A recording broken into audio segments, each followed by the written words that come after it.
Hello guys, welcome back to my channel Gujarati couple in UK. तो जैसे कि आपने वीडियो का थंबनेल पढ़ लिया है, उसी हिसाब से आज का वीडियो मैंने बनाया हुआ है।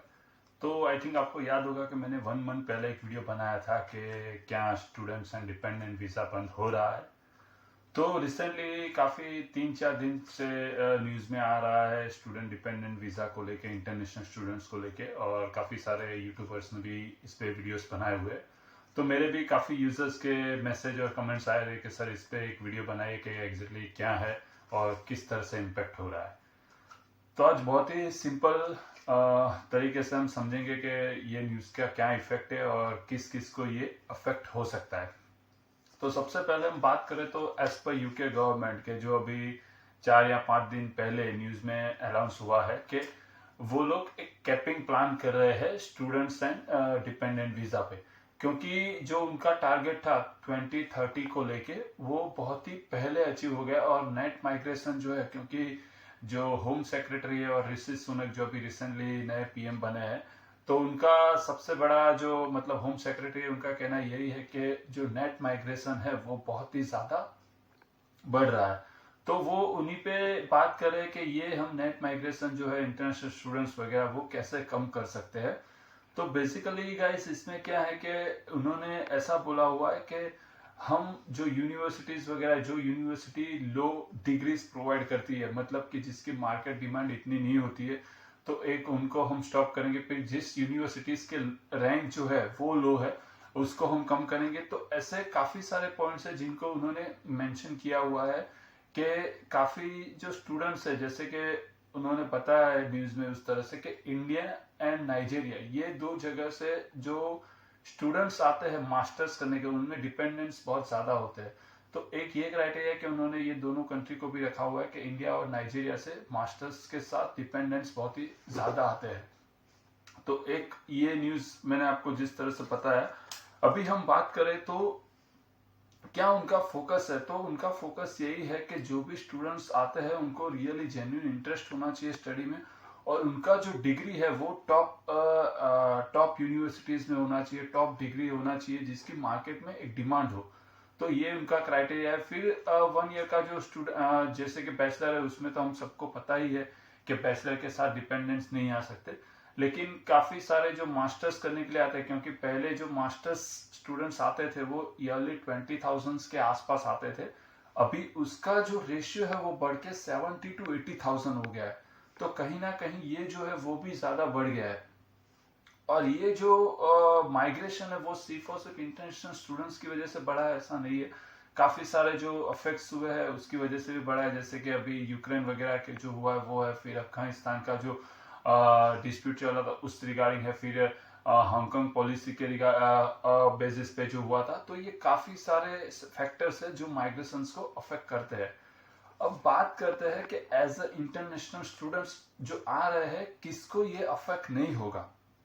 तो बेसिकली गाइज अभी ये जो है वो डिस्कशन में चल रहा है, तो बट ऑब्वियसली है कि इसको इम्प्लीमेंट होने में थोड़ा टाइम भी लगेगा। तो जिन स्टूडेंट्स का जनवरी इनटेक को लेके कास आ चुका है या जनवरी इनटेक के लिए अप्लाई किया हुआ है, तो उनको ये शायद कोई इफेक्ट नहीं होगा। और सेकंड के जो ऑलरेडी यहाँ पे रहते हैं उनको ये अफेक्ट नहीं होगा। अब बात करते हैं कि ये न्यूज आए हैं तो इसके काफी सारे जो है डिसएडवांटेज है, या जिसको बोला जाए कि काफी सारे जो स्कॉलर्स है उन्होंने इसका अपोज भी किया हुआ है। जैसे कि बात करें तो 42% ओवरऑल यूके एजुकेशन में 42% जो फीस का कंट्रीब्यूशन है वो इंटरनेशनल स्टूडेंट से है। तो कहीं ना कहीं अगर ये पॉलिसी मतलब अप्लाई होती है तो गवर्नमेंट को इकोनॉमिकल भी बहुत ही ज्यादा इम्पैक्ट होगा। तो ये भी एक सोचने वाली बात है कि 42% जो है वो इंटरनेशनल स्टूडेंट से कंट्रीब्यूशन आता है। तो अगर ये इम्पैक्ट अप्लाई होता है तो कहीं ना कहीं ये भी इम्पैक्ट होगा। अब गवर्नमेंट का कहना ये है कि माइग्रेशन बढ़ता है तो उसमें काफी सारे जगह पे प्रॉब्लम्स होता है। जैसे कि आप देखोगे तो पहले जो स्टूडेंट्स आए थे, जैसे कि मैं जिस टाइम पे आया था तब अकोमोडेशन का जो रेट था अब उससे ज्यादा हो चुका है। फिर पब्लिक ट्रांसपोर्ट में इफेक्ट होता है, पब्लिक सर्विस में इफेक्ट होता है, उसके अलावा हेल्थ सेक्टर में इफेक्ट होता है, क्योंकि जितना माइग्रेशन बढ़ेगा उतना यहाँ का जो पॉपुलेशन वगैरह है वो बढ़ेगा। तो अल्टीमेटली जो सर्विस सेक्टर है, पब्लिक सर्विस सेक्टर, उसमें कहीं ना कहीं जाके ये इम्पैक्ट होने वाला ही है। अब कुछ हम बात करते हैं कि टिप्स, या जिसे बोला जाए कि क्या हमें टेक केयर रखना चाहिए कि जो स्टूडेंट्स आफ्टर जनवरी या नेक्स्ट सितंबर इनटेक या नेक्स्ट मई या जून इनटेक में प्लान कर रहे हैं। तो बेसिकली गाइस, अब जो है यूके गवर्नमेंट इमिग्रेशन को लेके बहुत ही स्ट्रिक्ट हो चुकी है, और उसमें काफी सारे डे बाय डे यानी एवरी वीक हमें कुछ ना कुछ नए न्यूज मिलने को रहते हैं। तो बहुत ही सारे चेंजेस आ रहे हैं। तो आपको इस चेंजेस में अपने आप को कैसे सर्वाइव करना है या कैसे इम्प्लीमेंट करना है जिससे आपको ये आपके लिए कुछ प्रॉब्लम ना हो। तो सबसे पहले गाइस, अगर आप आ रहे हो तो आप अब ये सर्च कीजिए कि जो यूनिवर्सिटीज है वो टॉप रैंकिंग होनी चाहिए। टॉप रैंकिंग मतलब कि जिसका जो ऐसा फीस वाइज नहीं, लेकिन आपका जो डिग्री वगैरह है उसकी एक वैल्यू टॉप रैंकिंग होनी चाहिए। तो आप ट्राई कीजिए कि आप टॉप 30 या टॉप 20 यूनिवर्सिटीज में एडमिशन लेने का ट्राई कीजिए। तो क्या है कि जो एज पर यूकेवीआई इमिग्रेशन के हिसाब से बोला जाए तो उनको टॉप रेटेड यूनिवर्सिटीज में अगर आपका एडमिशन होगा तो कहीं ना कहीं आपका रिजेक्शन आने का चांसेस बहुत ही कम रहेगा। सेकंड, आप कोई ऐसा ही कोर्स सिलेक्ट कीजिए जिसकी मार्केट में डिमांड हो, या हाई स्किल मार्केट, मतलब एक बोला जाए कि आप जैसे ही कोर्स फिनिश करो तो उसके मार्केट में बहुत ही अच्छी डिमांड्स हो। तो कोई कॉमन कोर्स मत लीजिए, आप एक अच्छा सा कोर्स सिलेक्ट कीजिए जिसके कोर्स फिनिश होने के बाद आपकी मार्केट में अच्छी सी डिमांड हो और आपको इजीली जॉब मिल सके। थर्ड वन मैं बात करूं तो आप हो सके तो लो रैंक यूनिवर्सिटी है उसको इग्नोर करने का ट्राई कीजिए, क्योंकि कहीं ना कहीं अगर आप लो रैंक यूनिवर्सिटी में एडमिशन या अप्लाई करोगे तो आपका रिजेक्शन आने का चांसेस बहुत ही ज्यादा रहेगा। ये कुछ हुई मेरी टिप्स। अब ये न्यूज को लेके बहुत सारे इंस्टीट्यूशन है, बहुत सारे स्कॉलर्स है।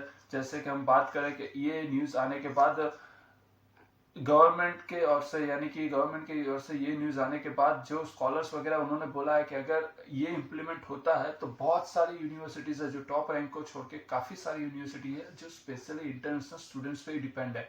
तो अगर उनको इंटरनेशनल स्टूडेंट्स नहीं मिलेगा तो कहीं ना कहीं वो बैंक करप्ट हो जाएगी।